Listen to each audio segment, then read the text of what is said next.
인어는 예로부터 사람들의 입방아를 오르는 괴기한 생명체입니다. 실제로 봤다, 아니다 상상 속의 동물일 뿐이다라는 이야기를 갖고 옛 조상들이 설왕설래를 하기도 했지요. 동서양을 막론하고 인어는 존재를 드러냅니다. 서양에서는 전설 속 동물로 치부하는 경향이 있죠. 하지만 동양에서는 더욱 구체적인 이야기가 전해져 내려옵니다. 옛날 설화와 야담에는 인어와 관련된 공포스럽고 괴기한 구전도 내려오곤 하죠. 사마천의 사기에는 인어의 기름이 진시황릉에 사용되었다는 기록이 있으며 일본의 기록에서는 인어를 잡아 왕에게 바쳤다는 내용이 담겨 있습니다. 또한 우리나라의 역사서 해동역사에도 고구려 시대에 인어가 살았다는 이야기가 등장합니다. 인어에 대한 기록들은 역사서뿐 아니라 야사에서도 찾아볼 수 있습니다. 조선 중기 쓰여진 야담을 통해 인어를 낚은 어부를 만난 사또 이야기가 전해져 내려오기도 합니다.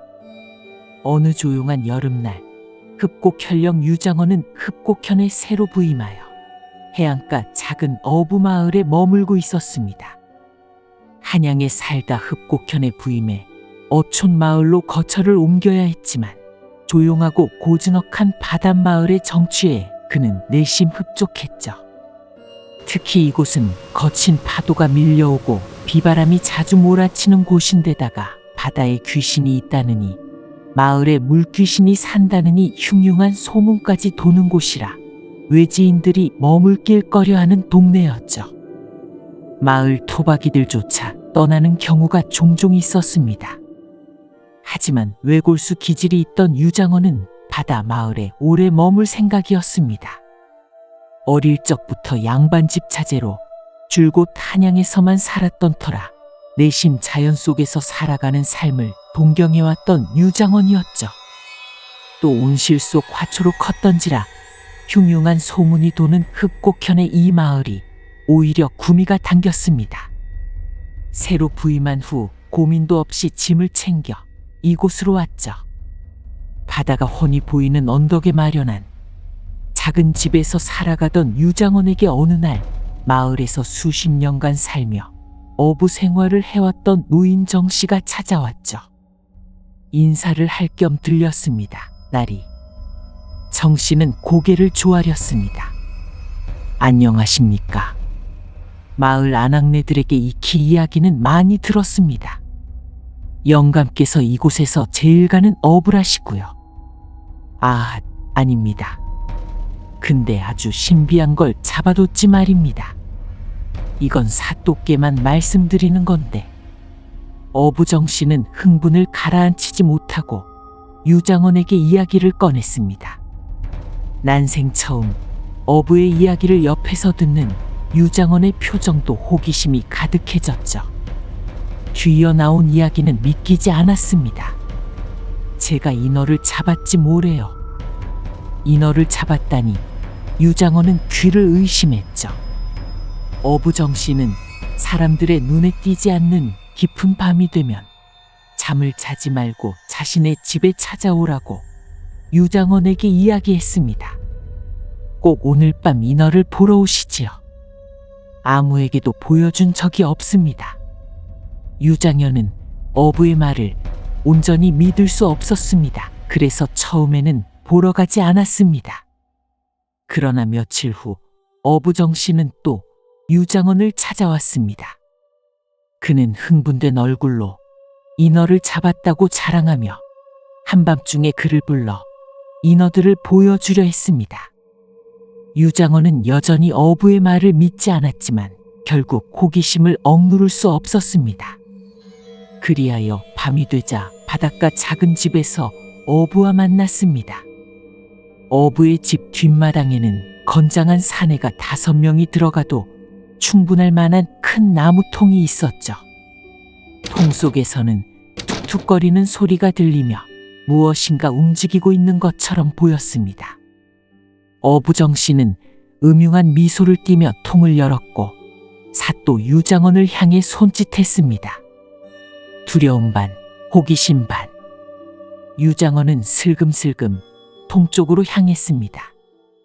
눈을 질끈 감았다가 이내 눈을 뜨자 통 속에는 아주 기묘하고 괴이하게 생긴 생명체들이 있었습니다.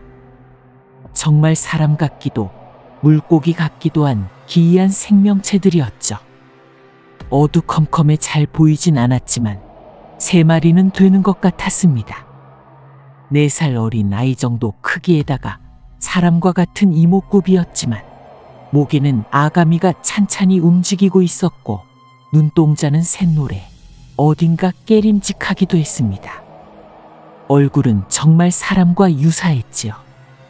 또 사람의 머리칼 같았지만 굵기는 더 굵어 보였습니다. 몸에 비늘이 덮여 있는 것으로 보아 물고기가 확실했는데 겉모습은 사람이었죠. 유장원은 믿기지 않은 듯 빤히 인어들을 응시했습니다. 그러던 중 한 놈과 눈이 마주쳤죠. 노란 눈동자로 원망과 고통이 섞여 있는 듯한 인어의 표정에서 유장원은 사람의 한이 순간 느껴졌습니다. 이내 사람인지 고래 울음소리인지 모를 꺽꺽하는 울음소리를 내기 시작했습니다. 자신에게 무슨 말을 하는 것 같은 기분이 들었죠. 그러자 유장원은 조용히 입을 열었습니다. 정 선생, 이 아이들을 놓아주는 것이 어떻겠소? 바다로 돌아가야 할 생명들이 아닌가 싶소. 이 마을에 이 아이들을 붙잡고 있는다고 얻는 것도 없지 않소.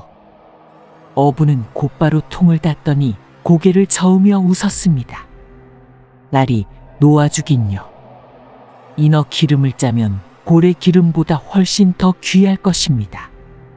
이걸로 큰 돈을 벌 수 있겠죠. 오래 보관해도 상하지 않을 정도라지요.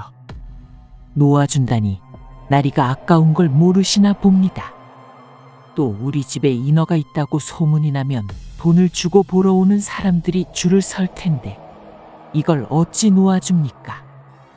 유장원은 속으로 답답함을 느꼈습니다. 또 꺼림칙했지요. 자꾸 머릿속에 자신을 쳐다보던 인어의 노란 눈동자와 울음소리가 잊혀지지 않았습니다.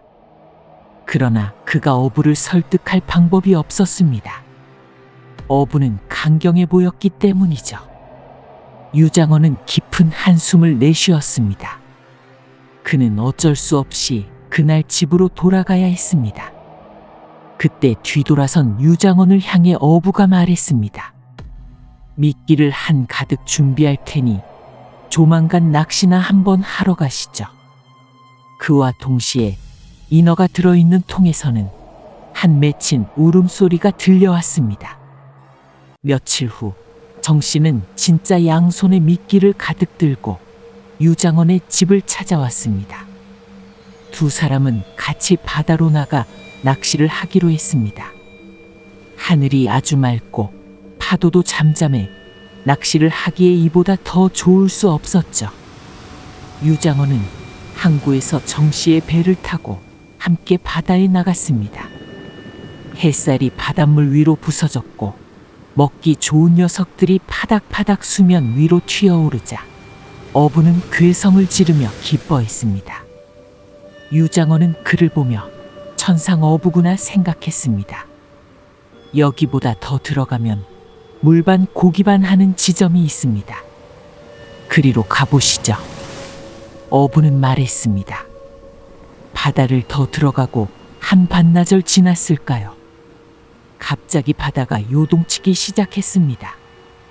순식간에 먹구름이 끼고 거센 바람까지 불어왔습니다.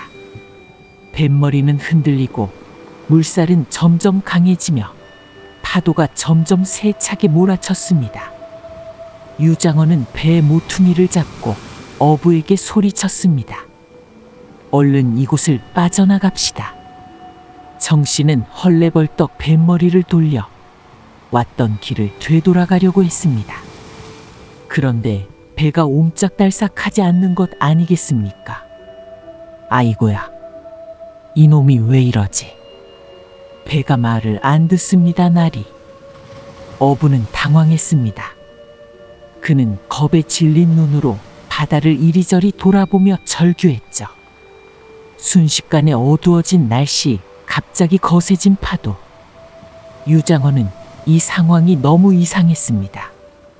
그러나 곧 그의 생각은 파도 속으로 끌려갔습니다.